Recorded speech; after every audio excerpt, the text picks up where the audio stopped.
Well wishes to you all, Groaners. You join us for our Christmas special and we pack the Groan stock in as full as we can. Your festive games this week are Yes or BS and the 5-point countdown and admin Nicole's anagram anxiety. We've been really busy here at Groan Zone HQ and have trawled through fact after fact for Christmas, and we found 3 which we'll sprinkle through the episode as we go, and they're all country based. One more thing, I want to apologise about last week's episode. For some reason, the picture wouldn't appear on Podbean. However, we did get it put out on both Facebook group and Discord. My apologies to anyone looking on Podbean when it didn't show up. But thank you for emailing in your answers. I'll reveal more later. Now, before the big guy in the red suit comes along, let's get this show on the way, shall we? Me to start?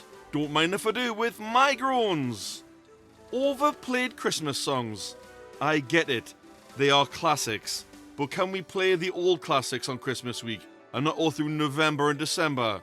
How about we have recent Christmas songs that will be classics in their own time, such as Gwen Stefani and Ben Shilton's You Make Me Feel Like Christmas, or Train, Shake Up Christmas, or Ed Sheeran and Elton John, Merry Christmas. Give the old ones a break for a while. White sauce on Christmas pudding. I'm from the ilk of what some people call strange or weird or whatever. I get really annoyed when people put white sauce on my Christmas pudding without asking me. I'd much rather have ice cream with it, if you don't mind. Haven't got any ice cream? No worries, I'll eat my pudding on its own. Last minute Christmas shopping. We've all been there. You wake up 2 days before Christmas and you realise you forgot to buy someone a gift. You then have to blaze a trail to the shops, meaning the following. You end up like a sardine trying to squeeze past people and they push into you, they barge past you, or they bump you. I hate shopping at the best of times, but I hate last minute Christmas shopping. Thank the giddy aunt for online shopping, my saviour this year. For another special, that is my Groany Prezi box stuffed and wrapped under the tree, and we'll unwrap one of your groans later, Groaners. Now, I believe facts we mentioned earlier.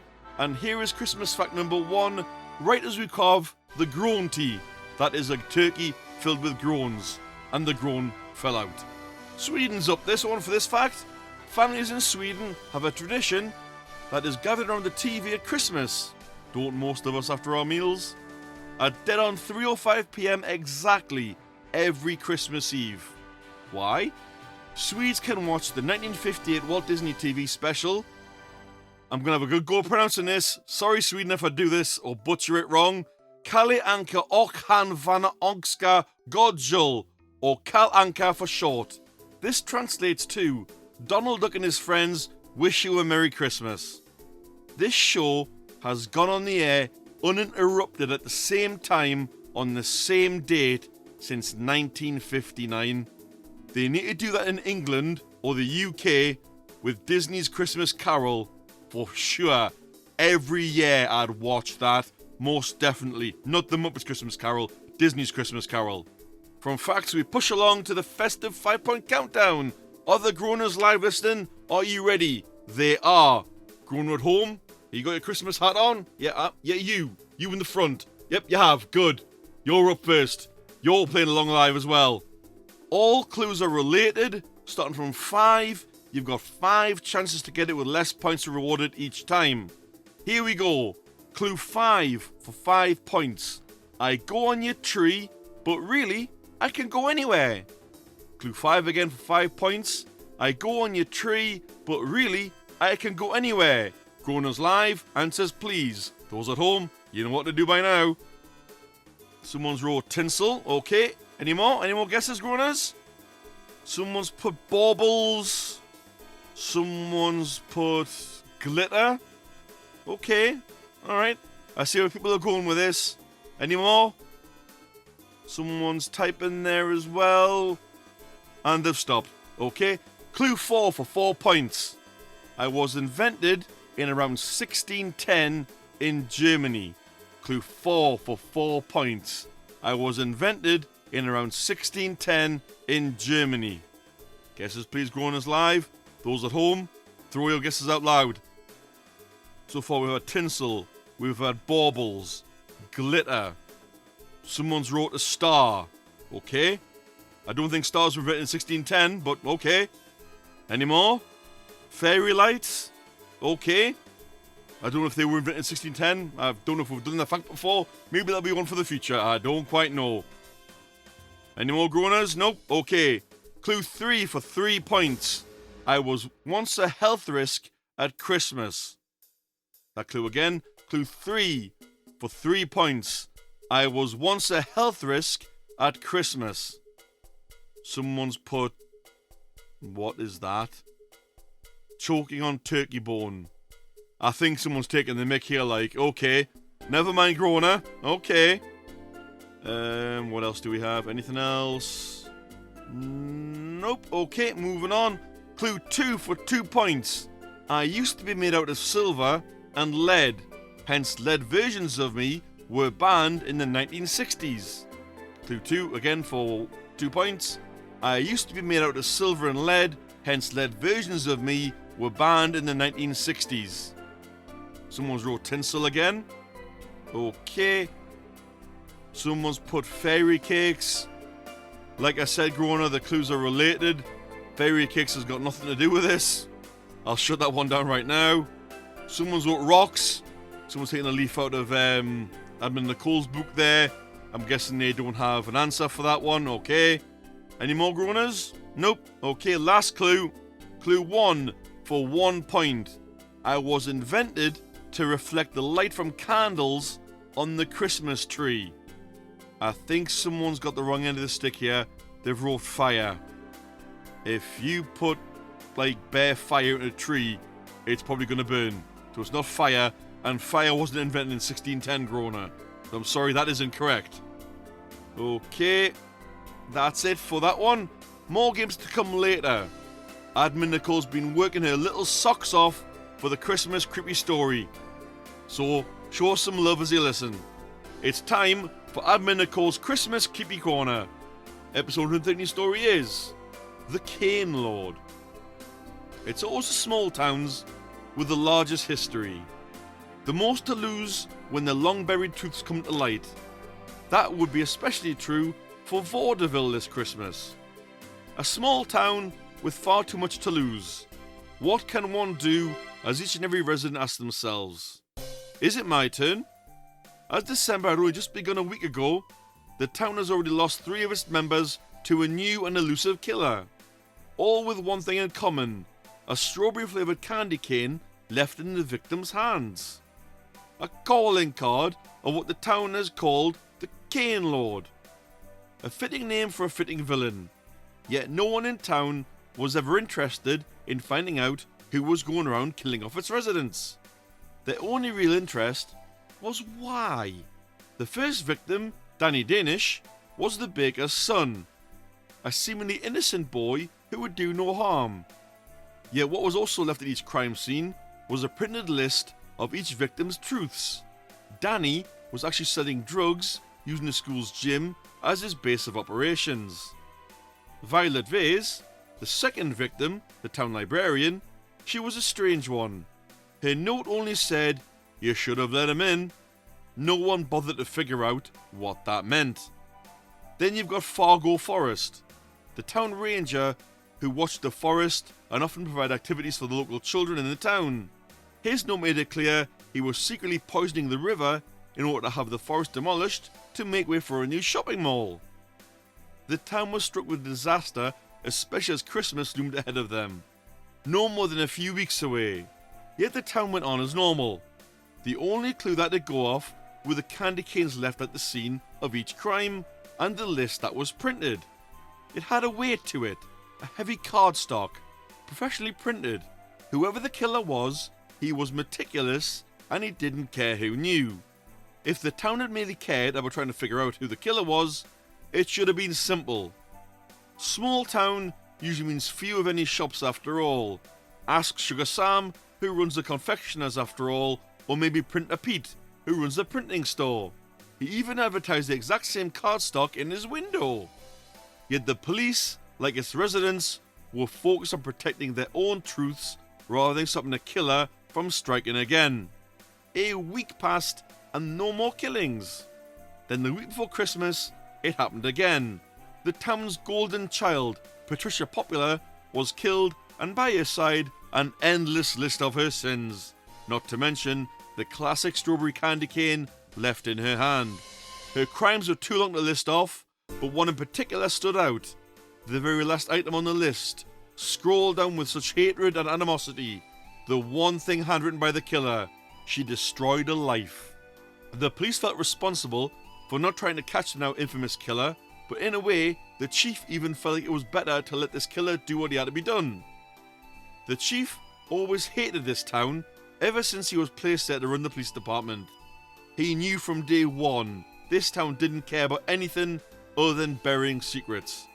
He went from caring about every single life to being forced to sit and watch as people died around him. If a killer was going to finally do what he was never allowed to, then why should he stop him? This town was corrupt, it was messy, it was filled with so much darkness and secrets that any town never should have. This killer wasn't just bringing secrets to light as he killed people, he was bringing specific people's secrets to light. If there was one thing the police chief had figured out, it was that, like him, the killer wasn't born in this town. It was someone who had to have come here from somewhere better, or be someone who was made in this town. If letting him go free meant the police had an excuse to finally gain power over this town, then he would let him do whatever he wanted. Maybe that was the only real way to save this town. Christmas Eve approached fast, and with just hours to go before the big day, one certain child found himself walking through the dimly lit park on his way home. Alistair White was merely 12 years old as he felt a man following him. The park was empty, not a person in sight. Yet he could feel someone approaching him. They were hiding somewhere behind the trees. Alistair always carried a sketchbook with him. He loved to draw, but more importantly, he was deaf, and that sketchbook was his best form of communication with those who didn't understand sign language. So when the killer came out of the shadows, after making sure they were out of sight of the cameras, Alistair turned around and smiled as he looked at him. The killer asked if he was scared. Alistair shook his head. The killer asked, why? Alistair began to write in his sketchbook, I know you're not here to kill me. The killer smiled. He asked Alistair if he knew who he was. You've always been there with me, Alistair wrote.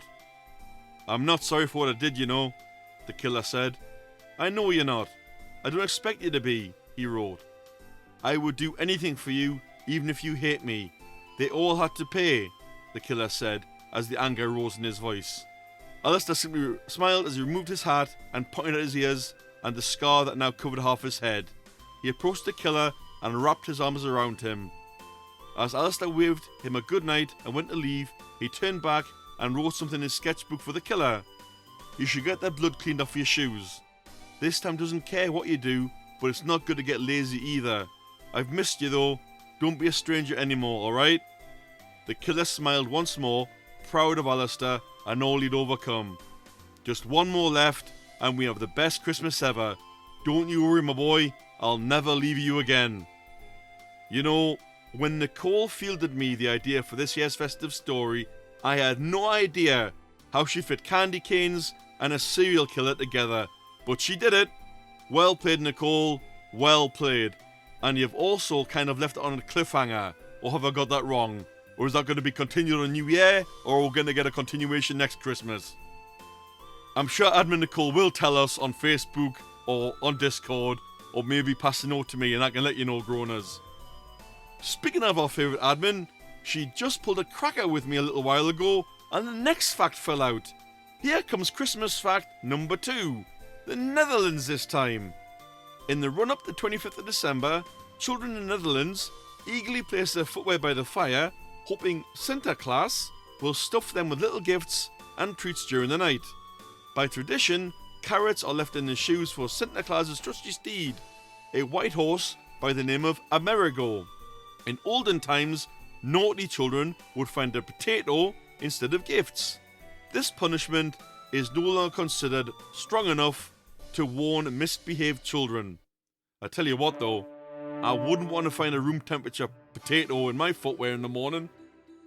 One more fact to come later, Groaners, as we now have our oh unlucky. This one goes out to the kids of Germany, that on the 5th of December, they put a boot out or a shoe out side of their door. When they wake in the morning, if they've been good, yay, you get sweets. But if you've been bad, you'll only find a branch. This oh unlucky goes out to any past kid who found a branch in their footwear. Better be good next year. As our stomachs slowly fill with the goodness the Groan Zone presents, we now play Festive Yes or BS. Round 1, the Insanity Claus round. A. Sammy Claus is the name for Santa Claus in Sweden. B. Babbo Natale is another name meaning Daddy Christmas in Italy. Or C. Grandpa Santa is another name for Santa Claus in South Korea. Remember, Groaners, you're picking the statement that you think is true. You're avoiding what you think is false. Give me answers, Groaners Live. Groaner at home, pop your answer out. Remember what you put. You'll get the answer later. We have B's flying in there from the Groaners playing live. More people are typing B's, A's. We're getting a split here between A's and B's. Any more Groaners? More A's, more B's? Whoa, definitely a split. Round 2, the Talking Turkey round. A. Turkey banned Christmas from being celebrated in private schools. B. The first Christmas turkey was consumed in the UK in the 14th century. C. Turkey replaced goose as the bird to buy for Christmas in the USA because it was cheaper. Again, Groaners Live, your answers please. Groaner at home, you know what to do. A whacking amount of C's came across there. Loads of C's. So I'm moving straight on because everyone's gone for C on that one. Round 3, the musical Christmas round. A. Run Run Rudolph by Chuck Berry was named as one of the best songs by a poll done in America in November 2022. B. The first ever Christmas number 1 in the UK was Here in My Heart by Al Martino. Or C. Twinkle Twinkle Little Me is named as one of the worst ever Christmas songs. Groaners Live, answers please. Groaner at home, you know what to do. A's flying in there. Any more Groaners Live? More A's are coming in. C's are flying in there as well. B's are flying in there. We have a spread on the last one. Any more? A's, B's. More A's and B's. Okay.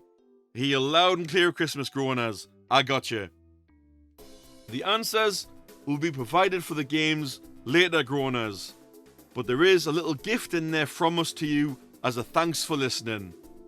Now it's only fair, since I got a groan, one of you out there in Groan World gets a chance to have a groan. So here we go with the audience groan. This week's groan came whizzing in via Facebook message from B. Feswick of Ontario, Canada. She groans, I hate when people cut cakes at strange angles. It's even worse when it's Christmas or birthday cakes. I've no idea why I'm like this. I get the same over toast too. Maybe I need help. Excellent groan there, B, but maybe you need that cake issue looked into. But I'm sorry, Mrs Claus, I did get your groan, but it came in too late. Much love to Santa and the reindeer team. With it being Christmas, you'd think I'd not ask the age-old question, but no. Even now with the festive season, I've still got to ask, why oh why? An elderly couple recently were told that buying a Christmas tiramisu pudding in Waitrose before 10 AM is actually against the law. This is because it was deemed unlawful due to the alcohol laws in Scotland. Come on, Waitrose, it's not like they're going to get blasted on pudding, are they? Two old folks getting wasted by buying a pudding. Stupid laws blocking sales of Christmas goods. I just have to ask, why oh why? As you've asked, why, we must now gift a bit of knowledge that an elf smuggled to us for Christmas fact number 3. Dead horse caroling. You're probably wondering what this is.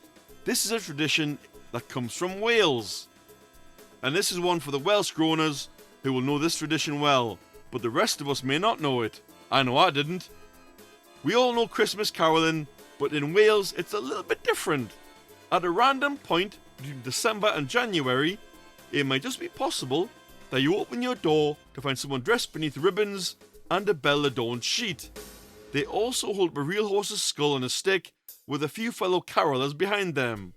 As part of the Marilude, or Grey Mare, for those of us who don't speak Welsh, tradition, the entire group will sing to you and challenge you to a battle where you must insult each other with Welsh rhyming insults. This is called a pwnco, that's P-W-N-C-O. After the contest, everyone usually gets invited inside for drinks and food. Sounds fun to me. Maybe not so much the horse's head though. As the show is almost at an end, you'd think Christmas was safe. But no, even now at Christmas, we must name our 0 for Christmas. The scammers and bargain basement bin grand experience sellers have been at it again. This time, not even Michael Bublé is safe from the wrath of these shysters.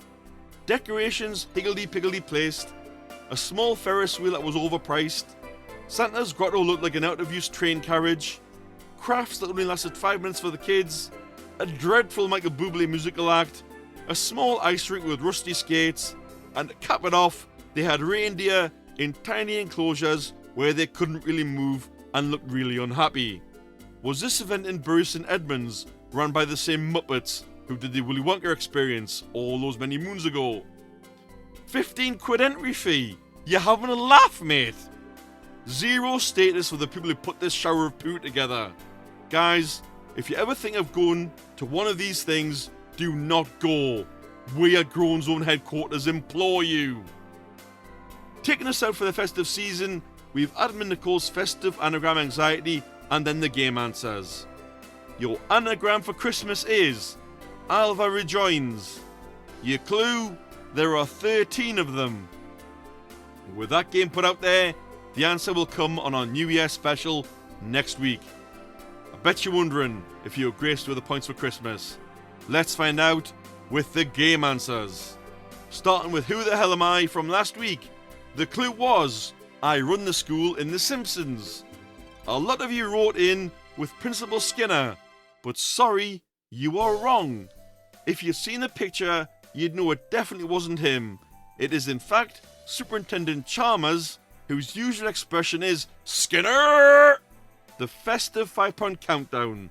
The answer was, of course, tinsel. And I know one of our Groaners playing along live, they put tinsel in the answers there at clue number 5. So, well done for getting 5 points to that, Groaner. Festive yes or BS. Round 1. The Insanity Claus round. If you went for A, Sammy Claus is the name for Santa Claus in Sweden. That's false. It's his given name in Switzerland. If you went for B, Babbo Natale is another name meaning Daddy Christmas in Italy. Surprisingly, this is true. If you went for C, Grandpa Santa is another name for Santa Claus in South Korea. This is also true. He's also known as Santa Haraboji. Round 2, the Talking Turkey round. If you went for A, Turkey banned Christmas and been celebrated in private schools. This is true, along with other Western holidays. If you went for B, the first Christmas turkey in the UK was consumed in the 14th century. That is false. Turkey rose to popularity in the 16th century in the UK. If you went for C, turkey replaced goose as the bird to buy for Christmas in the USA because it was cheaper. You are 100% correct. Last round, round 3, the musical Christmas round. If you went for A, Run Run Rudolph by Chuck Berry was named as one of the best songs by a poll done in America in November 22, that is correct. If you went for B, the first ever Christmas number 1 in the UK was Here in My Heart by Al Martino, that is true. It topped the Christmas charts in 1952. And if you went for C, Twinkle Twinkle Little Me, which sounds like a horrible name for a song, is named as one of the worst ever Christmas songs. True, it was sung by Stevie Wonder. And of course, Groaners, you've probably noticed they're all true, which leads me on to my last point. The last round is a trick round in a good way. Anyone that was blanked in any of the previous 2 rounds, you're guaranteed a point. So no one gets their points blanked this Christmas. So you all have a guaranteed 1 point on us at Groan Zone headquarters for the festive season. Therefore no one loses. I don't know if we'll be that good next year though. We'll wait and see. On that note, we hear a Yule log drop, which signals the festive show has come to an end. We'll see you next week for our end of year New Year show. 2025 just around the corner, everyone. We at Groan Zone headquarters hope you have the merriest of Christmases. And here's an unofficial game to you. How many times did I say the word Christmas over the course of this episode? I have no idea, I've not counted. But you try and figure it out, Groaners. Do let me know. Take care, Groaners. Bye-bye.